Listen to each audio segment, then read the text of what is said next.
হলো। আফসোস করতে লাগলো, ইস, যদি আমিও আজ পড়াশোনা করতে পারতাম, তাহলে সাহস করে মেয়েটির সাথে কথা বলতে পারতাম। মেয়েটি বুঝতে পারলো ছেলেটি তাকে ভীষণ পছন্দ করে। তাই একদিন মেয়েটি ছেলেটির দোকানের পাশে দাঁড়িয়ে রইল। তখন ছেলেটি দুপুরের খাবার খাওয়ার জন্য দোকানের বাইরে আসে। সে চায়ের দোকানে গিয়ে 5 টাকার একটি রুটি খেয়ে পানি পান করে আসতে লাগলো। তখন মেয়েটি তার কাছে গেল, তুমি ভাত খেলে না, রুটি দিয়ে পেট ভরবে? তখন ছেলেটি মেয়েটিকে দেখে অবাক হয়ে গেল। তখন ছেলেটি বলল, আমি ভাত খেলে আমার মা, বাবা আর ছোট বোনকে কি খাওয়াবো? মেয়েটি শিক্ষিত, তাই অল্পতেই বুঝে গেল। সে হাত ধরে বলতে লাগলো, তাহলে তুমি যে আমাকে পছন্দ করো, আমাকে কি খাওয়াবে? তখন ছেলেটি বলল, আমি তো তোমাকে আপন করে পাওয়ার জন্য দেখি না, কারণ সে যোগ্যতা আমার নেই। তবে এটা সত্যি যে তোমাকে দেখলে আমার খুব ভালো লাগে, তাই দেখি। মেয়েটি ছেলেটির কথা শুনে চোখের পানি ধরে রাখতে পারলো না। সে বুঝে গেল ছেলেটির চরিত্র ও ভাবনা অনেক সুন্দর। সেদিন মেয়েটি চলে গেল। বাসায় গিয়ে রাত্রিবেলা মেয়েটি অসুস্থ হয়ে পড়ল। পরে তাকে ডাক্তারের কাছে নিয়ে আসা হলো। বলা হলো মেয়েটার 2টি কিডনি নষ্ট হয়ে গেছে। তখন মেয়ের বাবা ফোন করলো তার বন্ধুর ছেলেকে, যার সাথে বিয়ে দেওয়ার জন্য সে পাগল। কিন্তু মেয়েটি তার বাবার পছন্দের ছেলেকে বিয়ে করতে রাজি না, কারণ সে ছেলেটি টাকা থাকলেও কি হবে, তার চরিত্র খারাপ, সে লোভী।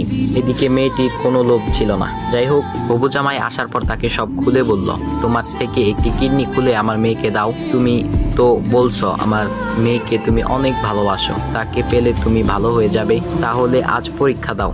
তখন ছেলেটি বলল, আমি আপনার রোগা মেয়েকে বিয়ে করতে পারবো না, আমার কি সুস্থ মেয়ের অভাব নাকি? এ বলে সে চলে গেল। বাবা তখন কেঁদে কেঁদে মেয়ের কাছে সব খুলে বলল। মেয়েটি বলল, বাবা তুমি কেঁদো না, একটা পথ এখনো আছে, আমাদের সামনে মোড়ে বড় একটা দোকান আছে না, তুমি সেখানে যাও। সেখানে যে তাইয়ুব নামের একটা ছেলে আছে, তাকে নিয়ে আসো, আমার কথা বলো। তখন মেয়েটির বাবা ছেলেটিকে নিয়ে আসলো।